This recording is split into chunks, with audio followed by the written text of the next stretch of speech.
कुरुंदवाड शहर व परिसरात 15 ऑगस्ट स्वातंत्र्य दिन मोठ्या उत्साहात साजरा करण्यात आला। शहरातील एसपी हायस्कूलच्या क्रीडांगणावर सार्वजनिक झेंडावंदन नायब तहसीलदार योगेश जमदाडे यांच्या हस्ते करण्यात आलं। यावेळी शहरातून विविध शाळेचे विद्यार्थी व विद्यार्थिनींनी शहरातून प्रभात फेरी काढली, तर एसपी हायस्कूलच्या एनसीसी पथकानं सार्वजनिक ध्वजारोहणास मानवंदना दिली। शहरातील नगरपालिका, पोलीस ठाणे, गणेश बँक, शाहू पतसंस्था, दैवान तालीम, खिदमत फाउंडेशन याचबरोबर विविध संस्थांनी ध्वजारोहण केलं। तर 15 दिवसापूर्वी शिरोळ तालुक्यातील अकिवाट येथे महापुरात ट्रॅक्टर ट्रॉली वाहत्या पाण्यात पलटी झाली आणि त्यावेळी महापुरात वाहून जाणाऱ्या नागरिकांचे प्राण वाचवण्यासाठी स्वतःच्या जीवाची पर्वा न करता कुरुंदवाडचे मच्छीमार आनंदा बागडी, ओंकार बागडी आणि महेंद्र मराठे या 3 शूरवीरांनी थेट वाहत्या पाण्यात उडी मारून अनेकांचा जीव वाचवला।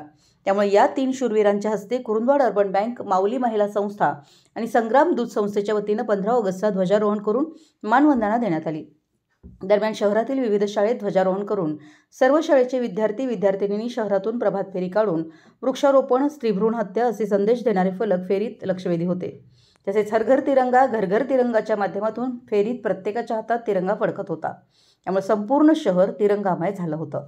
एसपी हायस्कूलच्या क्रीडांगणावर सार्वजनिक झेंडावंदन नायब तहसीलदार योगेश जमदाडे यांच्या हस्ते पार पडलं। यावेळी सर्व माजी नगरसेवक, नगरसेविका, विविध सेवा संस्थांचे पदाधिकारी यासह नागरिक मोठ्या संख्येने उपस्थित होते।